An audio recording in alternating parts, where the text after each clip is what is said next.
I've always been the responsible one. The practical one, the one who thinks things through. My name is Chloe, and for the past 5 years, I've been living what most would consider a successful life, great job in a neighboring state, company-provided housing, and enough income to help others. But success doesn't always mean happiness, especially when family is involved. Growing up, I watched my parents shower my older sister Sarah with attention and love. She was their golden child, their perfect firstborn, who could do no wrong.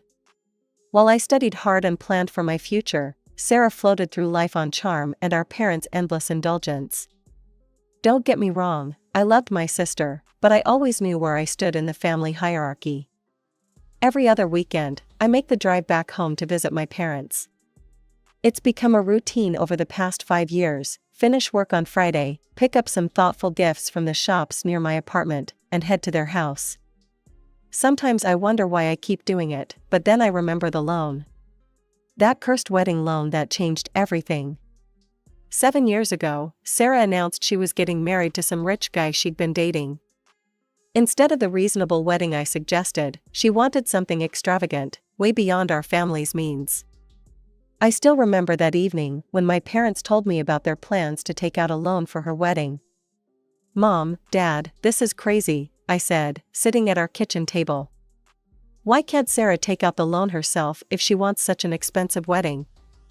Mom's face tightened the way it always did when I questioned anything about Sarah. "Your sister has some issues with her credit history. The banks won't give her a loan right now." "Then maybe she should have a smaller wedding," I suggested, already knowing the answer. "Mind your own business, Chloe," Mom snapped. "This is about your sister's special day, don't be selfish." That was the word they always used when I tried to be the voice of reason, selfish. Dad just sat there, nodding along with Mom like he always did when it came to Sarah. I knew right then how it would all play out, but I had no idea just how bad things would get. Looking back now, I realized that weekend visit routine I maintained wasn't just about being a good daughter, it was about trying to fix what Sarah broke. Every 2 weeks, I'd pack up some small gifts, drive to their house, and pretend everything was normal. Pretend I didn't resent being the only one holding our family together financially. But last Friday, everything changed. I pulled up to their house like I always did, arms full of the usual thoughtful little presents I'd picked up. The moment I walked through that door, my whole world shifted. There, sitting in our living room like she'd never left, was Sarah. And she wasn't alone, 2 small children I'd never met were playing at her feet. The sight of them hit me like a physical blow. My sister, who'd disappeared from our lives without a trace, who'd blocked me on every social media platform, who'd ignored every email I'd sent about the loan, she was just sitting there, acting like nothing had ever happened. And our parents? They were beaming at her like she was the prodigal daughter returned from war, not someone who'd abandoned them to financial ruin. "Oh, hey Chloe," Sarah said casually, as if we'd seen each other yesterday. Then she turned toward the kitchen and shouted, "Mom, I'm starving. Is my favorite dish ready yet?" I stood in the doorway, gifts growing heavy in my arms, watching my parents' faces light up at Sarah's demanding tone. Some things, it seemed, never changed. But others were about to change in ways none of us could have predicted. Dinner that night was surreal. Mom bustled around the kitchen, preparing Sarah's favorite dishes while my small gifts sat forgotten on the side table. Dad couldn't stop grinning as he watched his grandchildren, my niece and nephew, I guess, playing in the living room. They were cute kids, about 5 and 3 years old, but I couldn't help feeling bitter that I'd never even known they existed until now. So, I finally broke the uncomfortable silence as we sat around the dining table. "What made you decide to come back, Sarah?" She shrugged, shoveling another forkful of food into her mouth. "Just missed Mom and Dad, that's all." Her tone was casual, as if she hadn't ghosted us all for 5 years. I took a deep breath, trying to keep my voice steady. "Does this mean you're finally going to help pay back the loan they took out for your wedding?" The temperature in the room seemed to drop 10 degrees. Sarah's face flushed red with anger, but before she could respond, Mom jumped in. "Chloe, this isn't the time to talk about money," she scolded. Can't we just be happy that the family is finally together again? I wanted to scream. The family is together again? What about the past 5 years when I was the only one helping them stay afloat? Every month, without fail, I'd been sending $1,500 to cover their bills and groceries because they couldn't manage after paying Sarah's wedding loan. But sure, let's not talk about money. The rest of the weekend passed like I was invisible. Mom and Dad spent every moment doting on Sarah and the kids, while I might as well have been a piece of furniture. Before leaving on Sunday, I caught Sarah alone in the kitchen. "How long are you planning to stay?" I asked, trying to sound casual. "Oh, not long," she said, waving her hand dismissively. "Mark's waiting for me back home. We just needed a little vacation." Mark, her rich husband who supposedly controlled all their money so tightly that she couldn't help pay back the loan her own parents had taken out for her wedding. The same parents who were now acting like she was some kind of returning hero. As I drove back to my apartment that evening, my phone buzzed with a text from Mom. "Sarah sent us pictures of her beautiful house. You should see their kitchen, it's gorgeous." I gripped the steering wheel tighter, fighting the urge to reply with what I was really thinking: maybe she could sell that gorgeous house and pay you back for her wedding. But I stayed silent. I always stayed silent. The next 2 weeks would bring a flood of calls from Mom, each one gushing about Sarah, her house, her clothes, her children. Every conversation felt like a knife twisting in my gut. The daughter who'd abandoned them was suddenly the star of every story, while I, the one who'd been supporting them for years, barely got a mention. When I arrived at my parents' house that next weekend, something felt off before I even opened the door.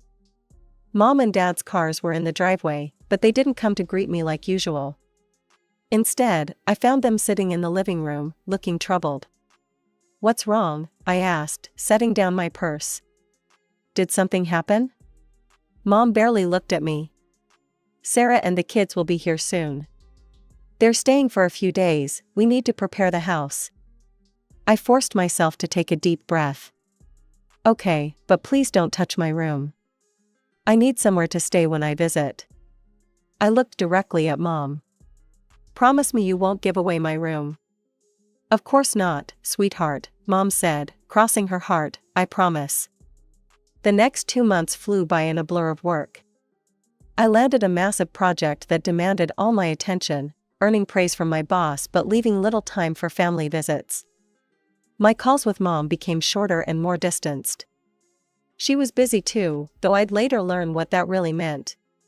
Finally, after successfully completing the project and receiving a nice bonus, I decided to surprise my parents with an extended visit. I splurged on gifts, a high-end coffee machine for Mom and a premium tool set for Dad. After 2 months away, I was actually looking forward to spending time with them. The moment I walked through the door that Friday evening, I knew something was terribly wrong. Sarah's kids' toys were scattered everywhere. Mom's face went pale when she saw me. "Chloe, what are you doing here?" The question hit me like a slap. "I came to visit." Like I had been for the past 5 years? "Oh," Mom replied, looking uncomfortable, "we weren't expecting you." Sarah emerged from the kitchen, smirking. When I presented the gifts to our parents, she rolled her eyes. "Always trying to show off, aren't you, Chloe?" I ignored her and asked pointedly, "When are you heading back home?" Sarah's smirk widened. "I'm not, Mark and I are divorced, this is home now." The coffee machine nearly slipped from my hands. Divorced? The supposedly perfect marriage that had justified all those loans and sacrifices was over? And she was moving back in with our parents who hadn't even finished paying for her wedding? But the worst was yet to come. After dinner, I headed toward my room, only to be stopped by Mom's nervous voice. "Honey, about your room." We gave it to Sarah, and we turned her old room into a nursery for the kids.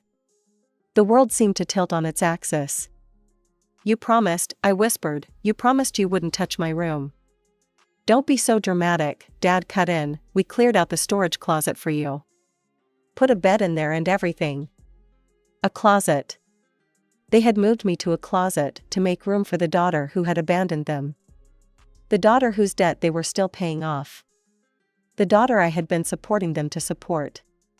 A closet? My voice came out eerily calm.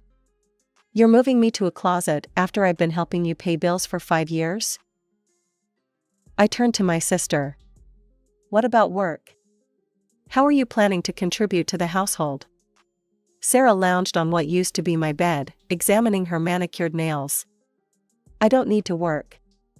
Mark's paying good alimony, enough for me and the kids. And what about mom and dad's expenses? I pressed. The utilities for 3 more people? The groceries? The loan they're still paying off for your wedding? Mom and dad don't mind covering that, Sarah shrugged. Right? Our parents nodded quickly, like bobbleheads on a dashboard. I felt sick watching them. They don't mind because I've been sending them $1,500 every month, I said through gritted teeth. Money that's apparently been supporting you now too. Dad's face darkened. That's enough, Chloe, you're being selfish and arrogant. The closet is perfectly fine for your visits. Selfish? I laughed bitterly. I'm selfish for sending you money every month while she, I pointed at Sarah, disappeared for 5 years after sticking you with her wedding loan? We're tired of your tantrums, Mom snapped. If you can't accept this situation, maybe you should leave. Sarah's smug smile was the last straw. I looked at their faces, my father's stern disapproval, my mother's dismissive anger, my sister's entitled satisfaction, and something inside me finally broke. Without another word, I turned and walked out. Not just out of the room, or out of the house, but out of their lives. They didn't try to stop me. Back in my apartment, I opened a bottle of wine and pulled up my banking app. The monthly transfer to my parents' account stared back at me, $1,500, scheduled to go out in 3 days. My finger hovered over the cancel button. All these years, I'd been the responsible one. The good daughter. The one who helped without complaining. And what had it gotten me? A closet to sleep in and a family that preferred the daughter who'd abandoned them. I took another sip of wine and thought about all the times I'd bitten my tongue. All the times I'd sent money while Sarah lived in her beautiful house, showing off her perfect life on social media. All the times my parents had dismissed my concerns and catered to her whims. The choice was clear. With a decisive tap, I canceled the recurring transfer. Let Sarah help them now. Let her deal with the utility bills and grocery runs. Let her face the reality of the debt she'd dumped on our parents. I was done being the family ATM. A month passed in complete silence. No calls from Mom about Sarah's latest purchases. No messages about the grandchildren's cute antics. Nothing. I threw myself into work, trying to ignore the hollow feeling in my chest. But I couldn't completely disconnect. Social media became my window into their world, a window that showed me exactly where I stood. Mom's Facebook page was filled with photos, my beloved daughter and her beautiful children. Sarah and Mom baking cookies. Sarah and Dad at the park with the kids. Happy family moments that didn't include me. Each post was like a knife twist, but I refused to look away. I needed the reminder of why I'd made my decision. Then came the call I'd been expecting. Why hasn't the money come through? Mom demanded without even a hello. Her voice was sharp, accusatory. I kept my voice steady. I canceled the transfers. The silence on the other end lasted so long, I thought she'd hung up. Then, you what? I canceled them, I repeated, I'm not going to help anymore. You can't do that, Mom's voice rose to a shriek. We need that money. How could you be so selfish? I almost laughed at the familiar accusation. Selfish? I've been supporting you for 5 years while Sarah lived in her fancy house and posted pictures of her shopping sprees. Let her help you now. She has children to take care of, Mom's voice cracked with anger. You ungrateful little, after everything we've done for you. Done for me? Now I did laugh. Like moving me into a closet? Or taking out a loan for Sarah's wedding that you're still paying off? Or maybe you mean ignoring me for the past 5 years unless you needed money? You're just jealous of your sister, Mom spat. You always have been. You're being cruel, Anne. I hung up, my hands were shaking, but not from guilt. For the first time in years, I felt in control. The text messages started almost immediately. Sarah's came first. You jealous thing. You've always hated that Mom and Dad love me more. You're just bitter and mean. I deleted it without responding. Dad's message was shorter. Your mother is crying because of you. I hope you're happy. Happy wasn't the word. Tired, maybe. Tired of being the family's backup plan. Tired of watching them prioritize Sarah no matter how many times she let them down. More messages followed, each one more desperate or angry than the last. I read them all but responded to none. Let them feel what it was like to be ignored for a change. A week later, my phone rang again. Mom's number. Hello, sweetheart, she said, her voice honey-sweet. We miss you. Won't you come visit? In the closet, I asked dryly. We could make up the couch, she offered, trailing off uncertainly. No thanks. Please, Chloe, her voice changed, became pleading. We're struggling without your help, the bills are piling up, Anne. That's not my problem anymore, I cut her off. You chose this when you kicked me out of my room for Sarah, again. Mom started crying over the phone, those manipulative sobs I'd heard so many times before when she wanted something. You're being so cruel, Chloe. We're your parents, we need help with the bills, the loan payments. The loan payments for Sarah's wedding, I reminded her. The wedding she stuck you with and never helped pay for. Why don't you ask her for help? She has children to support, Mom's voice turned shrill again. With Mark's alimony, I countered. The alimony she brags about but won't share with you. Face it, Mom, she's using you again, and you're letting her. That's not true, she's changed. I shook my head, even though she couldn't see me. No, she hasn't, but I have. I hung up again, blocking their numbers this time. I was done with the guilt trips, done with the manipulation, done with being the family's financial safety net while being treated like an unwanted houseguest. That night, I opened my laptop and started researching housing options. The money I'd been sending my parents each month would make a decent down payment on my own place. It was time to invest in my future instead of subsidizing their poor choices. A week later, Sarah somehow got through to me using a different number. You're killing them, you know, she said, her voice dripping with accusation. They can barely afford groceries now. Funny how that wasn't your concern when you stuck them with your wedding loan, I replied. Or when you disappeared for 5 years. That was different, she practically shouted. I had problems with Mark. And now you have alimony, I cut her off, use it to help them. That's for me and my kids. And their money is for you and your kids too, right? Just like their house and my room? The bitterness in my voice surprised even me. You know what's really killing them, Sarah? You are. You always have been, you just never had to face it because I was cleaning up your messes. You're just jealous, because they love me more, she spat. I laughed, genuinely laughed. You're right, they do love you more. They always have, and they always will. But love doesn't pay the bills, does it? That was my job, and I quit. I hung up and blocked her new number too. Let her figure out how to support herself for once. Let her learn what it means to be an adult. My real estate agent called that afternoon, she'd found a perfect condo within my price range. As I scheduled a viewing, I realized I felt lighter than I had in years. The weight of my family's expectations, their constant demands, their perpetual favoritism, it was all falling away. I was no longer the responsible one who had to fix everything. No longer the second-best daughter who had to accept whatever scraps of attention they deigned to give me. I was just Chloe. And for the first time in my life, that felt like enough. Word travels fast in families, even when you're not speaking to them directly. My cousin Emma called me one evening, her voice hesitant. I thought you should know, she said. Your mom's been telling everyone that you abandoned them. That you're punishing them for helping Sarah in her time of need. I snorted. Is that what they're calling it now? Helping Sarah? They're working double shifts, Emma continued. Your dad's exhausted.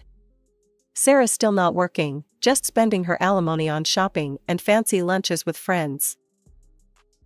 And the kids? Emma sighed. Your parents are basically raising them while Sarah goes out.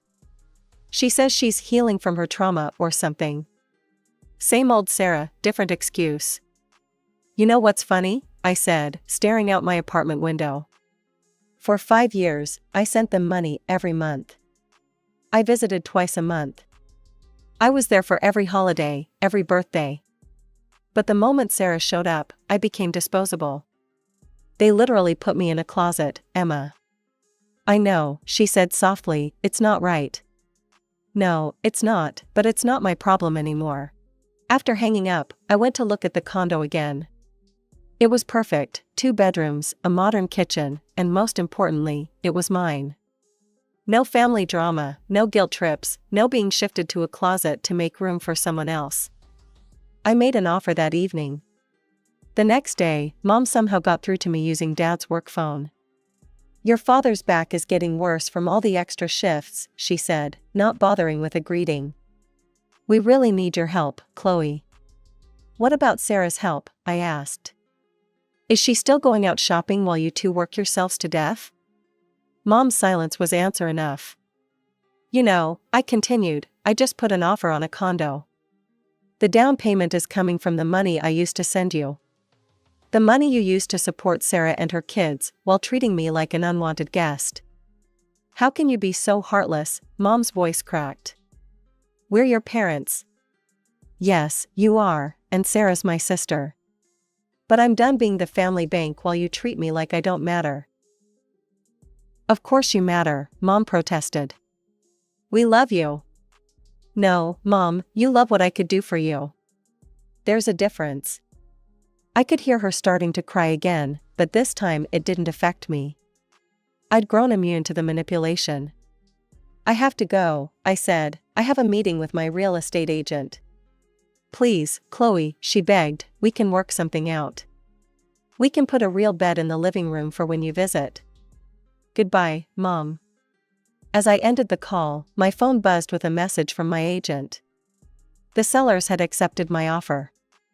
I was going to be a homeowner. I looked around my apartment, thinking about all the weekends I hadn't spent here because I was at my parents' house. All the money I hadn't saved because I was supporting them. All the times I'd put my life on hold to be their backup plan. Time has a way of putting things in perspective. From my new condo's balcony, I can see the city skyline, a view I'd never have if I was still sending my money to support Sarah's lifestyle. The mortgage payments are manageable, and for the first time in my adult life, I'm investing in my own future instead of paying for my sister's past. Emma keeps me updated on the family situation, though I never ask. Sarah's still living with our parents, spending her alimony on designer clothes and spa days, while throwing occasional scraps toward her kids' expenses. Mom and Dad are working extra shifts at their jobs, their faces showing the strain of supporting 3 additional people well into what should have been their easier years. They finally paid off Sarah's wedding loan, the debt that started this whole mess. The irony isn't lost on me that they finished paying for a marriage that didn't even last. I heard Mom told Aunt Julie that they could finally breathe easier, but then immediately complained about how their ungrateful younger daughter had abandoned them in their time of need. Your mom was showing everyone pictures of Sarah and the kids at Sunday dinner, Emma told me during our last phone call. She kept saying how at least one of her daughters still cares about family. I just smiled. How nice for her. Don't you want to tell them about your new place? Emma asked. Show them you're doing well? No, I replied firmly. They don't get to be part of this. They don't get to see what I built for myself after they tried to stuff me in a closet. I haven't given anyone my new address, and I plan to keep it that way. I can just imagine their reactions, Mom's thinly veiled criticism about how I must think I'm better than everyone else now, Dad's disapproving frown, Sarah's jealous comments about how I'm showing off. They'd find a way to make my success about them, about how I should be using my money to help family instead of living in a nice place. But I don't care anymore. Let them talk, let them complain to relatives about their cruel, selfish daughter who refused to keep subsidizing their poor choices. Let them work those extra shifts while Sarah lounges around their house, playing the poor divorced mother role to perfection. Sometimes, when I'm sitting on my balcony with a glass of wine, watching the sunset over the city, I think about that storage closet they tried to move me into. It was their final gift to me, really, the push I needed to break free. To stop accepting scraps of their attention while giving them everything I had.